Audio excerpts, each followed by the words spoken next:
I've got this top sanded, and when I did all of the machine work, I left the ends long by about 3 inches on each side.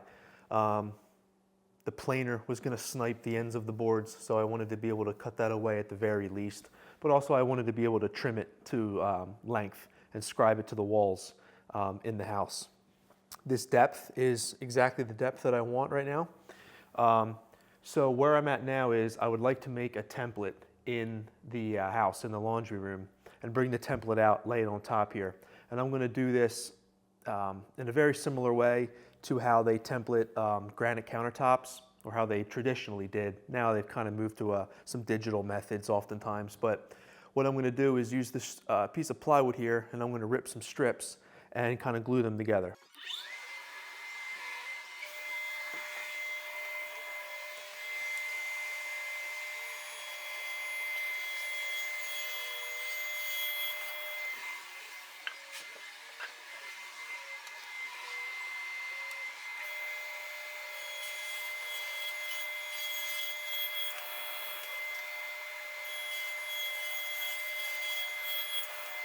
So in the laundry room, I sort of have like an alcove condition. These are the walls, the back wall and the 2 side walls of the laundry room. And the reason I'm interested in making a template is because of how it's locked in between 2 walls. If one wall was open, I could make the top and set it in place and butt it up to this wall and just make a scribe and slide it in. Same thing with the back wall, and it would be nice. But in this condition, you're kind of locked between 2 walls. So I'm opting to go this template route. So I did some pre-measuring. This back wall, corner to corner, is 79 5/8, and now here at the front edge, it's a little bit wider.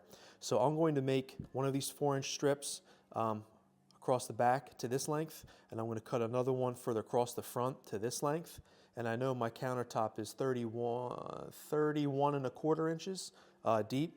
So I'll make a strip that length, I'll make a strip that length for there as well, and I'll make one strip for down the middle just to kind of hold it together.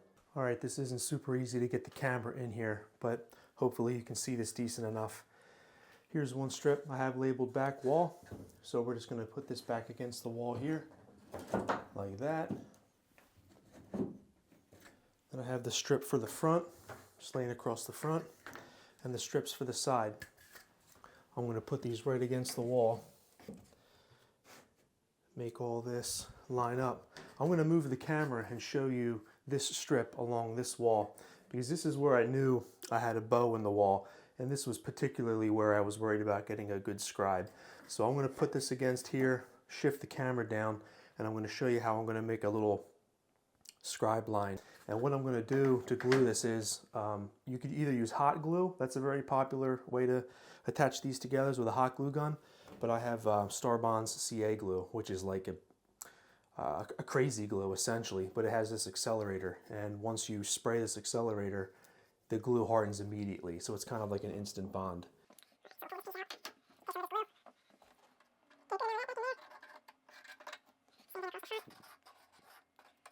And then we'll spray this accelerator on the opposite piece. And then when we touch these 2 ends together, we're going to get an instantaneous bond here.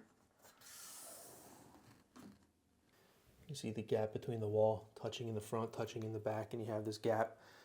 Now, it's going to be hard for me to get in here and show you a proper scribe, but you would want to come in here and set your scribe to the width of that gap, like this.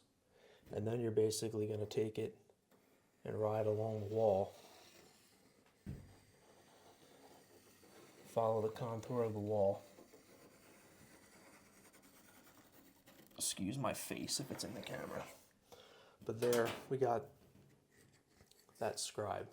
So I'm going to go ahead and remove this pencil line, and then when I come back, butt this into the wall. It's going to follow that contour exactly.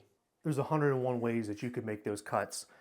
Truthfully, with the 1/4 inch plywood, you can almost just use your knife if you wanted to. And that's what I kind of did. I whittled away with the knife a little bit and then just used my sander to bring the rest right to the line. So I removed about 1/8 of an inch of material from here to here, and then another 1/8 inch material from here to here.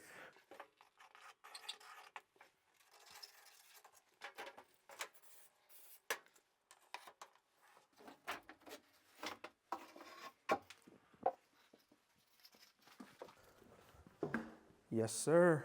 Nothing to it. Easy peasy. Okay, just lay the template down on here.